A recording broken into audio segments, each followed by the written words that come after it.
back into another video of the Arizona Sports Fan. Thank you so very much for tuning in, guys. I really do appreciate it. Now, I wanted to take a time for this video to say I wish everybody had a very happy Halloween. Hope you spent time with your family. Now, I've not been posting a lot because it's the bye week. There's not really much to talk about as far as making videos about. But we do have the trade deadline coming this coming Tuesday. So really exciting about that to see if Arizona Cardinals make a blockbuster trade or even just a small trade. Regardless of what it is, I will be posting it on this video, so make sure you go ahead and put that post notification bell on and subscribe if you have not yet already. But I want to make this video specifically about Chase Edmonds getting his start at the running back position. Now, obviously, this has happened once before, but with Chase Edmonds starting last year, it was that David Johnson went down and Chase Edmonds needed to come in to be that, that starting running back. Now, I think it's going to be a little different here for the Arizona Cardinals, being that we do have some running backs behind him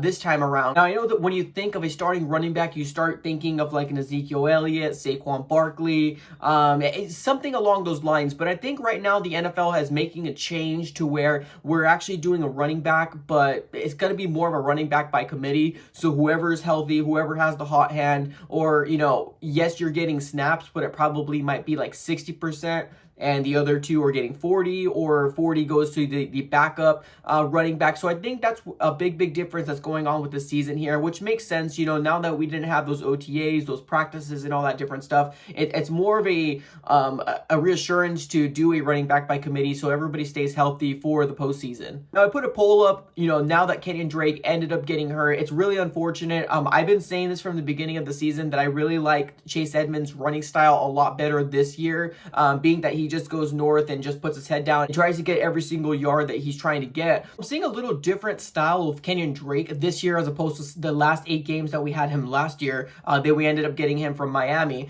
Now, it's weird because he's doing a lot of stuff that David Johnson was doing when we were kind of getting upset with David Johnson, doing a lot of stutter step, a lot of east to west type of thing and trying to find the holes, being really patient. But I think the thing with Kenyan Drake is that he really needs to be coached and basically told that, hey, you just need to find that hole and accelerate. That's what you do best, and that's exactly what you need to do. But we've been seeing this time and time again, and it's kind of frustrating. He had a really good game against the Dallas Cowboys, but I mean, it was the Dallas Cowboys that have a really bad defense at this point, and their whole team is in shambles. Now, obviously, saying that I've been wanting to get Chase Edmonds involved in this role a lot more. I didn't want it at the expense of an injury from, obviously Kenyan Drake.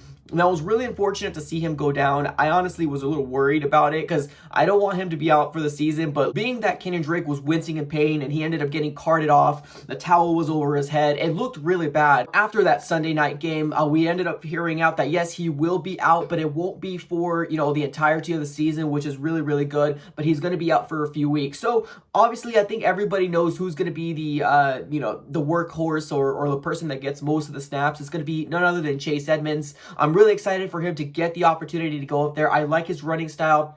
He hasn't disappointed so far when he did get the opportunity. Now, I love that he's back there because we become more versatile type of offense. Yes, he could run the ball, but he could also catch the ball out of the backfield. I think he's got that ability within him that he's able to make that first person miss and get that extra 2 to 3 yards. That's something that we really need. And I really like Chase Edmonds getting, the opportunity to start.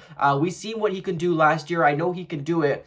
It's just we need to make sure that we're safe with him. We don't want another situation where we're down 2 running backs and we're kind of scrounging around looking to get, who's going to be our next running back. Thankfully, last year we ended up getting Kenyan Drake and it seemed to all work out for the running game. Being that the trade deadline is coming really soon, I don't see the Arizona Cardinals going out there for a running back, in my opinion. Now, anything could change. I mean, obviously, they can go for a running back if anything happens, but I think that's what we're sticking at right now. So my next question is here, who's going to be the person behind Chase Edmonds? Now, obviously, everybody wants to get Eno Benjamin. Wait, let me do this. Eno. Exactly. Everybody wants Eno Benjamin to get some reps. We ended up getting him in the 7th round in the 2020 draft. I'm really excited about him, being that he's an ASU player.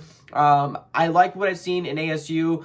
Yes, he's a little shorter than Chase Edmonds, but I feel like they kind of have the both type of running style. I think when you think of Eno Benjamin, he's more of a running back than a catching back. But if we can give him some opportunity, I would be beyond myself. I would be really excited to finally see him on the field. Now, there was an interview going on with Cliff Kingsbury. Now that Kenyan Drake is going to be gone for a few weeks, what exactly is the plan for the running back position? Obviously, his thing is going to say, yep, Chase Edmonds is going to get it. But it's really important to find out who's going to be behind him. Now, it's either going to be Eno Benjamin or Jonathan Ward. Now, Jonathan Ward seems to be a bigger type running back, 6 foot, 203 pounds, 23 years old, really, really young. But he seems to be the opposite of what Chase Edmonds is. Now, I can see Jonathan Ward get more snaps than Eno Benjamin just because of his different body type, being that he's, you know, a bigger type running back, maybe more of a third down back to get you that 1 or 2 yards that you need to convert that first down. Now, I hate saying that because obviously everybody wants to see Eno Benjamin. Everybody wants his role to get, you know, much more because we want to see him out on the field. Yeah, he's a 7th round pick, but I think we get really excited when it's like a hometown kind of kid that comes from like the college ASU. So I really want to see what exactly he does. And there was also an option for DJ Foster. Now, DJ Foster has been on this team for quite some time. He's been spending most of the season on the practice squad, but DJ Foster, I feel like, had a lot of opportunities, either special teams or in the running back position for the Arizona Cardinals, but he's had a lot of injuries within the Arizona Cardinals organization. He unfortunately just cannot stay healthy. I think he's a really awesome kid. I believe he's also from ASU as well. I think that's probably why we're holding on to him for so long. Here's the situation here. Who exactly are we going to be able to see you know, from here on out behind Chase Edmonds? Whenever Chase Edmonds needs to get a breather, whenever he needs to get off the field, who are we going to put back there? I honestly think it's going to be Jonathan Ward. I really do. And I think it's because his body type is a little different. His running style is a little different as well, than being that Eno Benjamin is really similar to Chase Edmonds. Now, another thing that leads me to believe that Jonathan Ward will be the guy behind Chase Edmonds is because they went out to get another running back. We didn't hear any like high regards from any coaches or anything like that for Eno Benjamin, which kind of gives me, you know, a little bit of a concern. Now, is this the lack of playing time? Is this the lack of practicing time? What exactly is it that they're not really excited or, you know, trusting in Eno Benjamin to get out there to get the job done? I don't know. We still haven't seen him on the field, so I can only really go based off what I've seen in ASU, and I like what I've seen out of ASU, but I get it. It's a completely different world between college and NFL. Completely get it. So we might see Jonathan Ward out there. Now, honestly, whatever the Arizona Cardinals decide to do, I'm excited about. I hope this is going to be the right way to go, especially being that, you know, Kenyan Drake is going to be out for a few weeks. So hopefully they can go ahead and maintain and give us a running game, because